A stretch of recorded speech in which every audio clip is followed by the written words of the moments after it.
बड़ी खबर है। समरावता थप्पड़ कांड और नरेश मीणा गिरफ्तारी का मामला है। राष्ट्रीय अनुसूचित जनजाति आयोग ने जारी की है अपनी जांच रिपोर्ट। निरुपम चकमा के नेतृत्व में गठित 6 सदस्यीय कमेटी ने पेश की है जांच रिपोर्ट। 23 पन्नों की जांच रिपोर्ट में एरिया मजिस्ट्रेट और मालपुरा उपखंड अधिकारी को माना आयोग ने दोषी है। पुलिस कार्रवाई को लेकर भी आयोग ने सवाल खड़े किए हैं। आयोग ने की है पीड़ित ग्रामीणों को मुआवजा देने की सिफारिश। दोषी प्रशासनिक और पुलिस अधिकारियों पर की जाए कार्रवाई। पूरे मामले में 30 दिन में राज्य सरकार और जिला प्रशासन को कार्रवाई को लेकर जवाब मांगा गया है। ये बड़ी खबर है। पूरे मामले में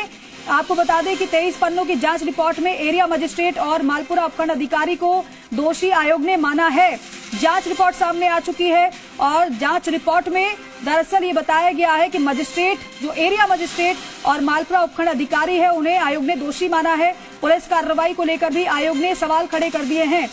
आयोग ने पीड़ित जो ग्रामीण है उनको मुआवजा देने की सिफारिश भी कर दी है।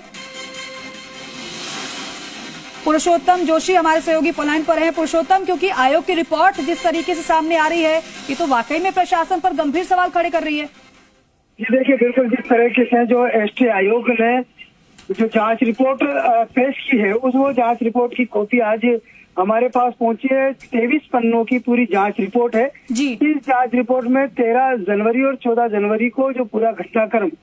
टोंक जिले के समरावता गांव में हुआ, 13 जनवरी की रात को जो उपचुनाव के दौरान उपद्रव हुआ और उस दौरान पुलिस कर्मियों पर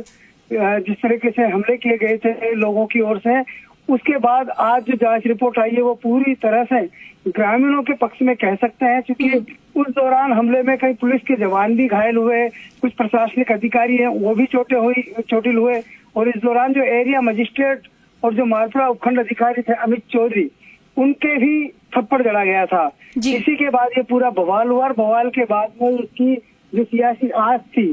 वो जांच रिपोर्ट। हम चाहेंगे सर रिपोर्ट की कुछ बातें भी जरा बताते जाइएगा।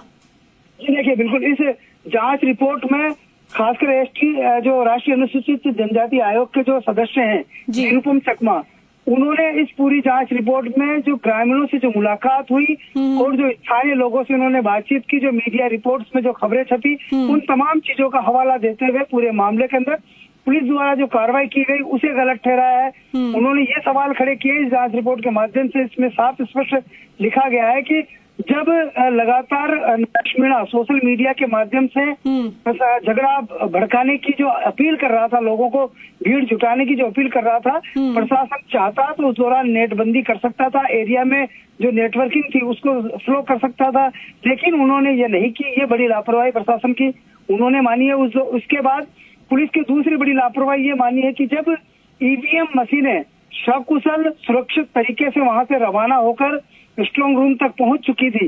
तब ग्रामीणों पर इस तरीके से हमला करना, झगड़ा करना या उनके साथ मारपीट करना, खासकर बच्चे, बुजुर्गों और महिलाओं के साथ जिस तरह से पुलिस कर्मियों ने जो लाठियां बाजी, उसको लेकर भी राष्ट्रीय अनुसूचित आयोग के जो सदस्य निरुपम चकमा और 6 सदस्य जो टीम थी इन्होंने सवाल उठाए कि ये जब वहां से ईवीएम मशीनें निकल चुकी थी तो पुलिस प्रशासन को चाहिए था कि गांव तक पहुंचने वाले रास्तों पर वो अवरोधक लगाते, पुलिस जाब्ता वहां तैनात करते, बाहर से आने वाली भीड़ को वो रोकते, नेटबंदी करते, मोबाइल नेटवर्क को वो डाउन कर सकते थे। लेकिन ये तमाम चीजें नहीं करने की वजह को जो आयोग ने उन्होंने बड़ी गंभीरता से लिया है और राज्य सरकार के साथ जो जिला प्रशासन है, जिला कलेक्टर है, उनको 30 दिन का नोटिस दिया है कि वो 30 दिन के अंदर की गई पूरी कार्रवाई की रिपोर्ट से अवगत करवाए कि इस जांच रिपोर्ट के बाद जो अनुशंसा आयोग की ओर से की गई है कार्रवाई को लेकर, खासकर वो कार्रवाई जिस पूरे मामले में पुलिस कर्मियों, अधिकारियों और प्रशासनिक अधिकारियों, खासकर जो एसडीएम मालपुरा अमित चौधरी हैं, उनके द्वारा जो आंगनबाड़ी कार्यकर्ता थी उनको से जबरदस्ती जो वोट डलवाने की जो बात थी, उसको भी आयोग ने बड़ी गंभीरता से लिया है। आयोग ने माना है कि अमित चौधरी ने पद का दुरुपयोग करते हुए उस कार्यकर्ता और उनके पति से जबरदस्ती वोट डलवाया। इसके बाद पूरी तरह से कानून व्यवस्था बिगड़ी। इसके बाद पूरी तरह से नरेश मीणा अग्रेसिव मूड में आए और उन्होंने वहां धरना दिया, वहां उपद्रव किया। ये तमाम चीजों को लेकर अमित चौधरी को पूरी तरह से आयोग ने दोषी माना है और ये बिल्कुल सिफारिश पुरुषोत्तम, की और है। ये और जिस तरीके से आप बता रहे हैं कि 23 पन्नों की रिपोर्ट जो आयोग की आई है और जो पहले की तस्वीरें हमें अब याद आ रही है, जो हमने उस दिन देखा था, तमाम सवाल खड़े हो रहे थे, लेकिन अब ये आयोग की रिपोर्ट जो कह रही है, ये तो पूरा मामला ही पलट सा गया एकदम से। कि देखिए बिल्कुल कहीं ना कहीं अब जिस तरीके से जो जांच रिपोर्ट जो आई है, यही पुलिस और प्रशासन के साथ आयोग की जो कार्यशैली है उसके लेकर बीच में सेतु की जो कहीं ना कहीं मिसकम्युनिकेशन हुआ होगा, वही चीजें इस जांच रिपोर्ट को लेकर देखी जा सकती है। क्योंकि इस दौरान इस पूरे झगड़े के अंदर कई पुलिसकर्मी ऐसे थे जो गंभीर चोटिल हुए। एक पुलिसकर्मी तो आईसीयू तक रहा और वो करीबन 1 महीने के बाद वो वहां से अस्पताल से एसएमएस अस्पताल से डिस्चार्ज होकर घर लौटा और आज भी ये कहते हैं कि वो आज भी बेड रेस्ट पर ही है, क्योंकि हेड इंजरी उसके ज्यादा थी, उसके फसलियों में इनमें गंभीर चोटें थी पुलिस जवान के। लेकिन उन तमाम चीजों को आयोग ने नोटिस नहीं किया जी। और उन्होंने आयोग ने सबसे महत्वपूर्ण चीज ये नोटिस की है कि पूरी तरह से जो मतदान के जो दिन 13 जनवरी को जिस दिन मतदान था जी, उस दिन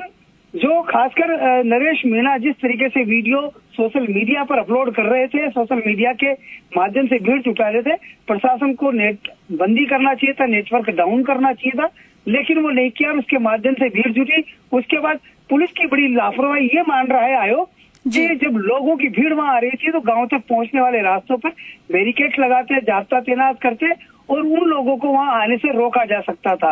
और जिस तरीके से जो पुलिस और जो जवान थे, हथियारबंद जवान जो गांव में घुसे और उस दौरान जो भीड़ जो उपद्रव कर रही थी उनको रोकने का जो प्रयास पुलिस के जवानों ने किया, उसको भी आयोग ने लापरवाही मानते हुए कहा है कि पुलिस ने ग्रामीणों पर, महिलाओं पर, बुजुर्गों पर लाठियां बरसाई है जिसमें चोटिल हुए हैं। और आयोग ने एक बड़ी सिफारिश ये भी की है कि चल अचल संपत्ति का जो नुकसान हुआ है उन तमाम चीजों का आर्थिक मुआवजा,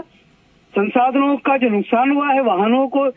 जो जलाया गया था, तमाम मुआवजा वगैरह देकर अगले 30 दिनों में वो जांच रिपोर्ट आयोग को राज्य सरकार और जिला प्रशासन बताए कि उन्होंने 30 दिन में क्या कार्रवाई की, क्या उन तमाम लोगों को मुआवजा दे दिया गया क्या। और खासकर एक और बड़ी बात यह है कि जो आंगनबाड़ी कार्यकर्ता है उसको संरक्षण देने की भी सिफारिश आयोग ने की है कि उसका किसी भी तरीके से प्रशासनिक उत्पीड़न ना हो, कोई प्रशासनिक अधिकारी उस पर प्रेशर नहीं बनाए, दबाव नहीं बनाए और किसी भी तरीके से उसकी नौकरी या उसके रोजगार या परिवार के साथ कोई भी हानि या नुकसान ना हो, इसके संरक्षण को सुनिश्चित करने की भी ठीक है पुरुषोत्तम, बहुत शुक्रिया इस पूरी जानकारी के लिए, बातचीत के लिए। तो जी राजस्थान आपको 23 पन्नों की रिपोर्ट की कॉपी भी दिखा रहा है जो आयोग की ओर से